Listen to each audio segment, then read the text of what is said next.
Okay, so today in this video, we're going to talk about this article that I came across, which I think is pretty interesting. It's called Careers in Music, Composing, Conducting, Teaching, and Performing. It's on jwpepper.com, and I'll link it in the description so you guys can read it for yourself. But I guess apparently it's about different careers in music and how to be successful and things.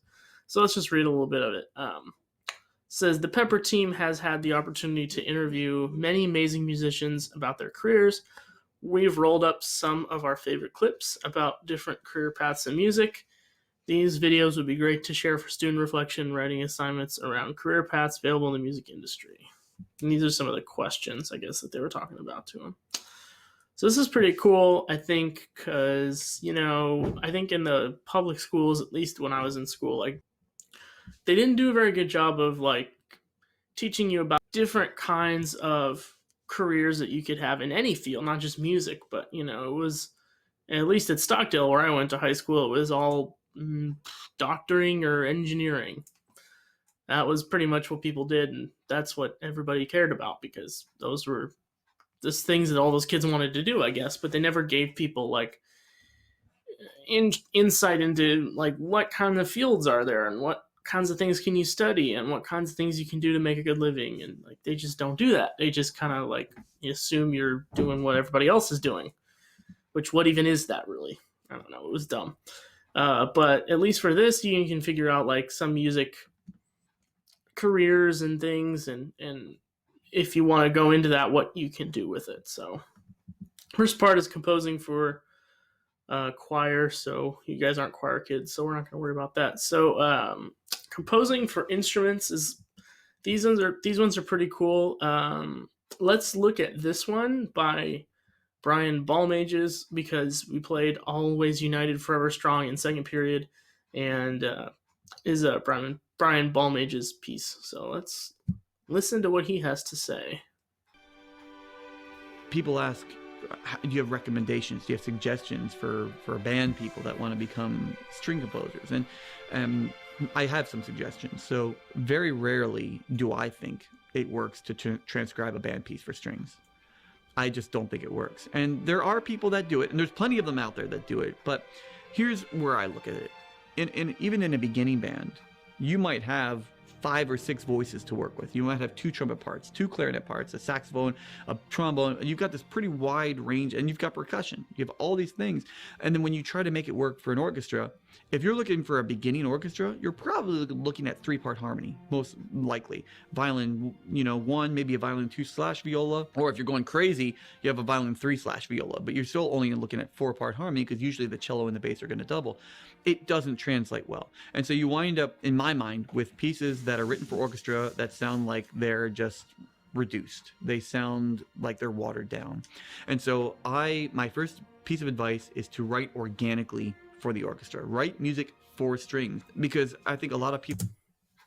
So what he's kind of talking about there, I think, is how to compose for the group that you want, not just adapting something to something else, and knowing about what that instrument can do and composing for that instrument, which means you have to know a lot about different instruments and different groups. But he's saying it's better to just write something rather than just translating it from one thing to another.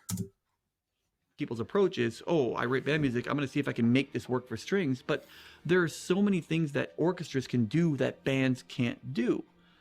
There's so many things. And it's funny because a lot of people ask me to transcribe my orchestra music for band, and very few times does it work. On occasion it will, but usually it won't work because it's so organically written for orchestra that you can't make that transition. So thing number 1, write organically for the instruments. Write for what they do well. Number 2, learn about the mechanics of bowing. Even if you don't bow your own music, you have got to... I bow all of my own music. Even my grade 6 stuff, I bow it all. Because there are certain times that I want them to do an up bow on a crescendo. I want this big accent to be on a down bow. I want this light style of down, down, up, up, where there's a little bit of separation between notes. I might be looking for a spiccato. I might be looking for a martelate, whatever it might... So orchestra kids, if you recognize some of those terms, right? spiccato, martelé, all these things that he's talking about. Those are all bowing patterns, up bow, down bow, and stuff like that. Those are things you can use in the compositions to create certain articulations if you're composing for strings. Might be, but understand what they're capable of doing. You don't have to be able to play it, but you've got to understand the mechanics of the instrument, because otherwise you can't write musically for it at all. And so those are two big suggestions. And then my last suggestion, which I apply to anything: think small, work big. And so a lot of people, when they're writing, especially for string orchestra, they take these big, huge ideas, and they've got in their mind, they're hearing these big percussion sections and these big brass counter melodies and everything, and then they try to make it work for orchestra, and then again, it sounds watered down. So I like to think small. Here's a little seedling of an idea. Okay, this, I'm not drawing a box, I'm drawing a circle. This is what the orchestra is capable of doing. Grade 1 orchestra, grade 2, whatever it might be, this is what they're capable of doing. Here's my idea.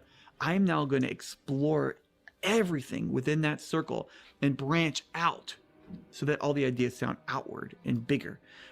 That's a big key, I think, to the whole concept of writing for orchestra. And that's why I enjoy doing it so much. Most people I would think that I've got this whole studio set up with all of these different things. I pretty much... So in that last little section, he was talking about, oh gosh, what was he talking about? Like how to take an idea and compose off of that, and in the context of what who you're composing for. So let's say you have a 5-note melody or something you came up with. Well, within the context of who you have to work with, what instruments and stuff, what colors you have to work with, well, how can you expand on that and make it cooler? Or how can you use dynamics? How can you use articulation? How can you use rhythmic variation or something, depending on what the instruments can actually do. Use, and I happen to be a Finale user. People always say, oh, it's a Finale or Sibelius. I tell them, use the one that you're... So those two things, Finale and Sibelius, are both music notation software. I have Finale like he does because I know how to use it, but Sibelius is also another one.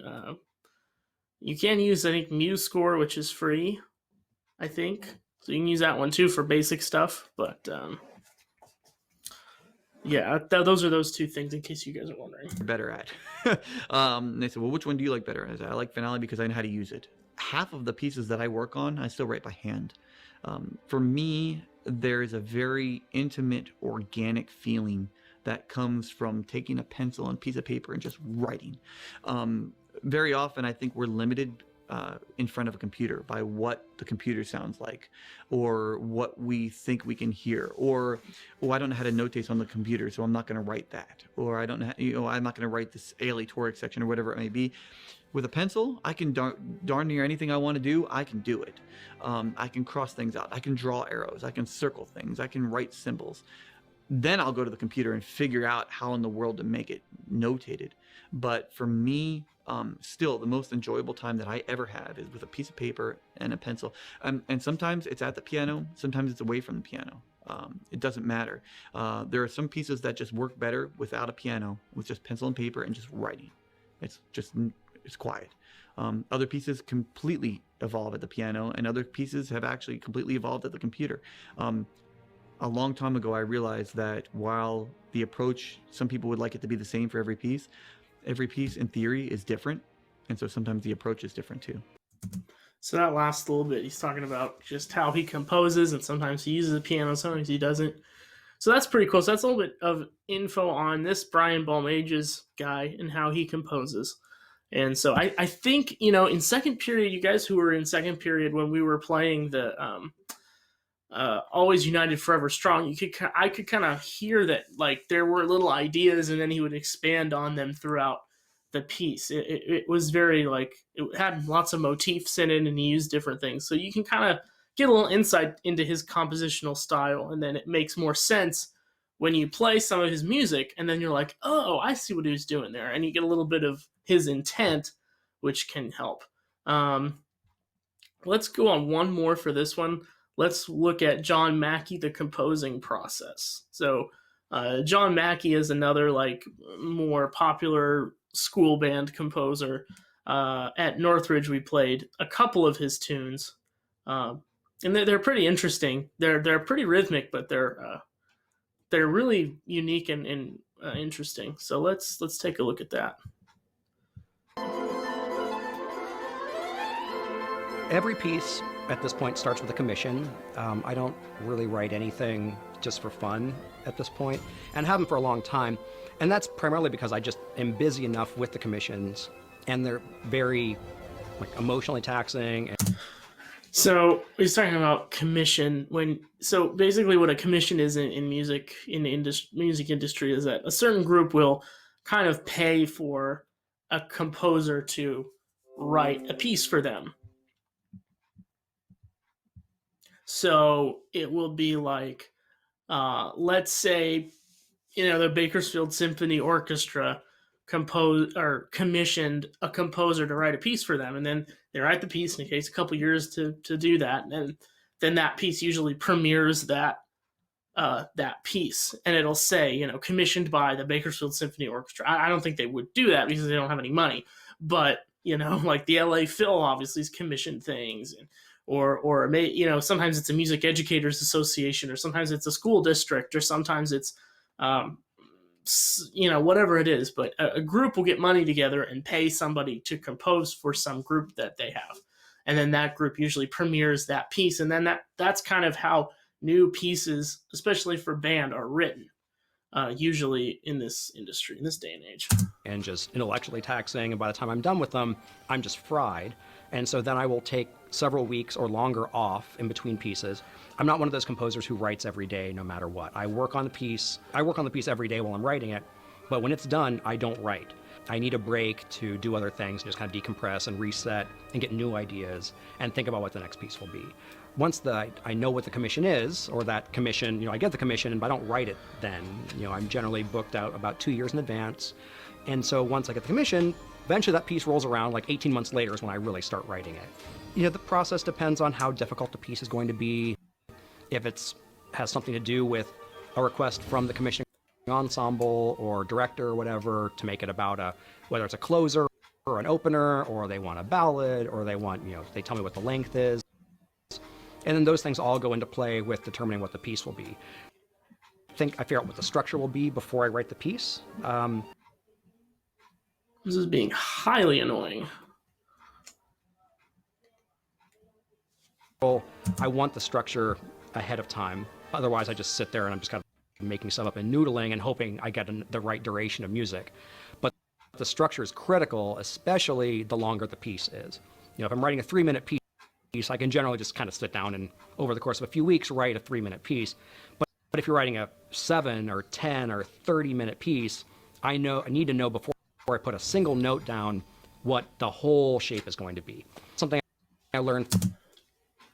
So right there, he's talking about shape. He's talking about not shape, but like structure in the piece. So that's a really good compositional tool, is to, when you're composing something, you need to know how long it is, and you need to know, like, what's the structure going to be, what's the form, how many times the form repeats itself, all that. Because really, if you don't do that, you're just working with a blank piece of sheet music, and you need to know where to start.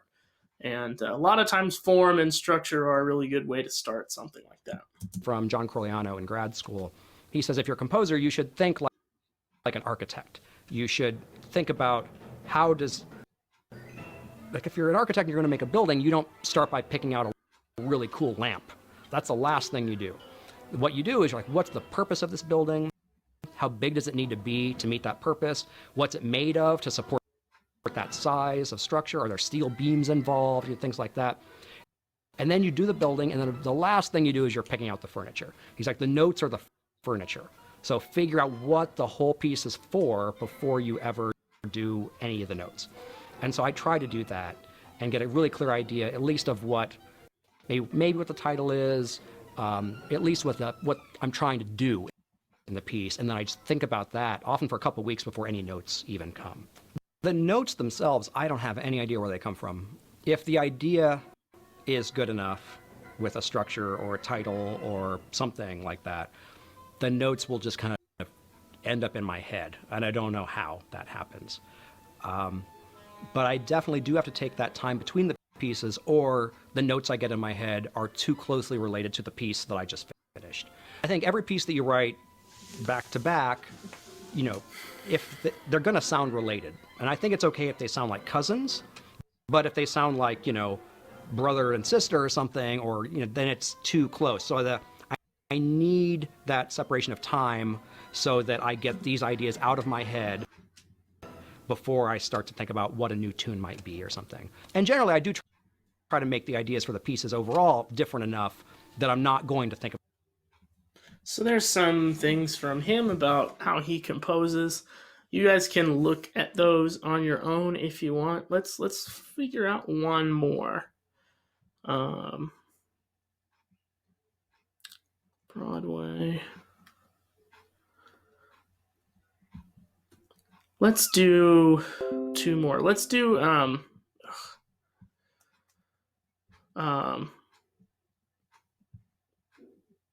let's look at one of these instrumental performers. Let's look at one from Tracy Harris, who actually is active around the Central Valley area. She teaches at Fresno State, and I'm sure all you flute players have heard of her. I think some of you take lessons from her. So let's do this one.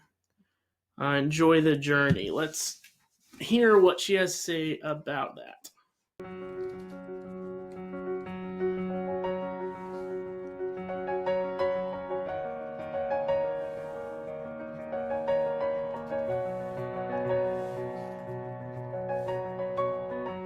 If I were talking to my younger self, I would tell my younger self, it's okay. You don't have to always have every answer. You don't have to be perfect. It doesn't matter. It is a work in progress. It's a marathon, not a sprint. Stop being in such a hurry to be the best, to be the most awesome. But at the end of the day, you have to be at peace with who you are and what you do and love what you do. And take the time to really enjoy those performances. Enjoy the time you're even taking, preparing for competitions and auditions for conservatories and things like that. You're not going to get that time back. And once you get out in the real world and start working, you are going to long for the days in college when you had all those hours stretched before you where you could go and practice. Nowadays, I have to catch as catch can. I'm so busy, I tour a lot, I'm clinically, just teaching, all of it.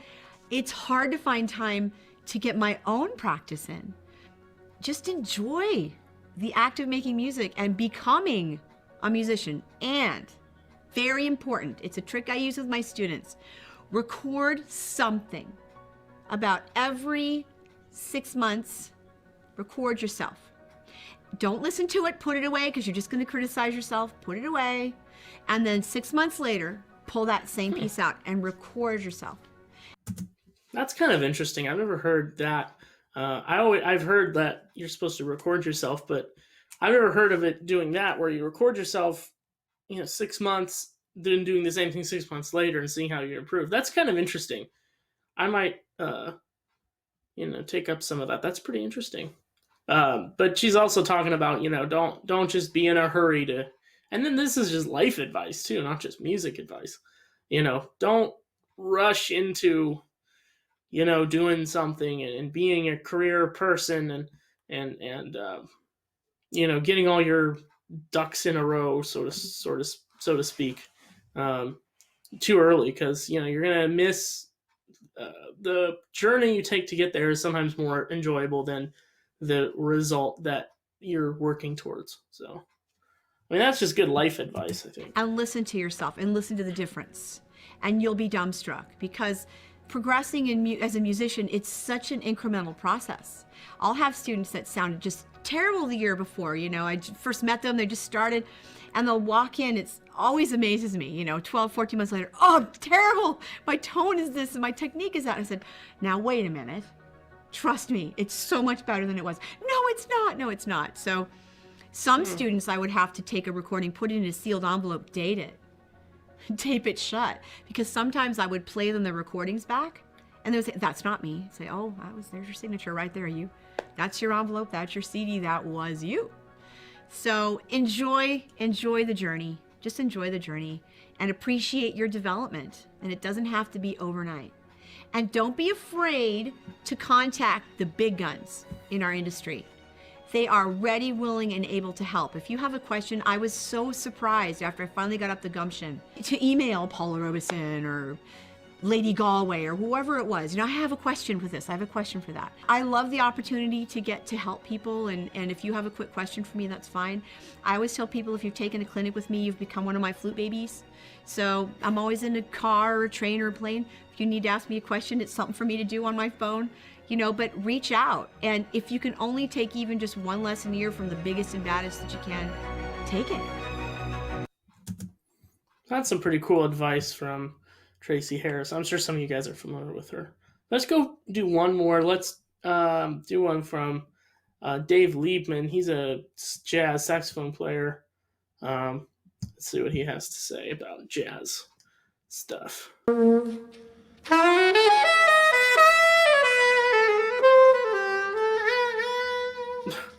That's interesting. He has one of those Silverstein ligatures like cocked to the side like that.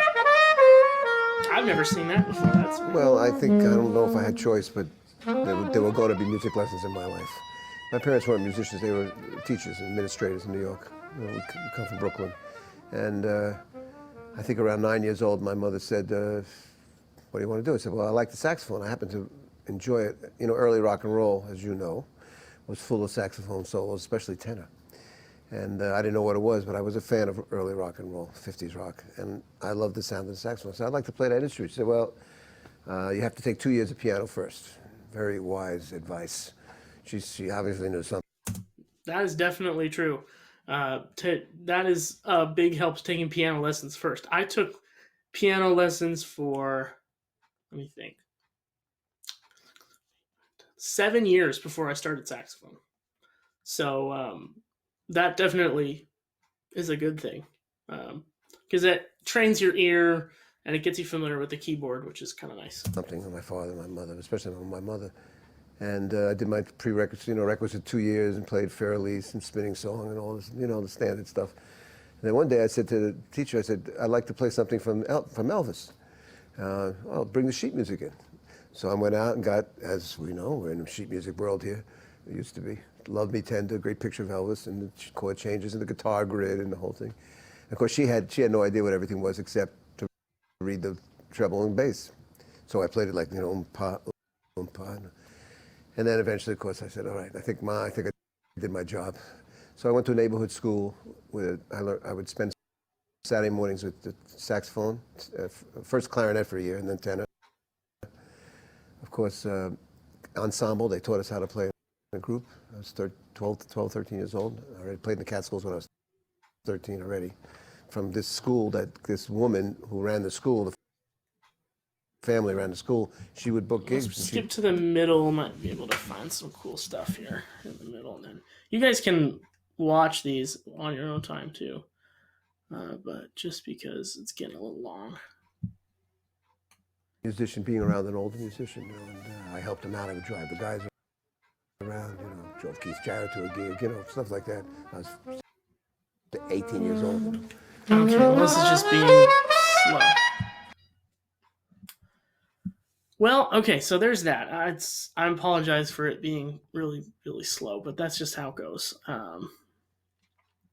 So there you have it. There's a ton of other videos on here that you can watch for your own knowledge. But that's what that's about. So hopefully you guys can read some of these and get something out of it. So I'll see you in the next one. Thanks.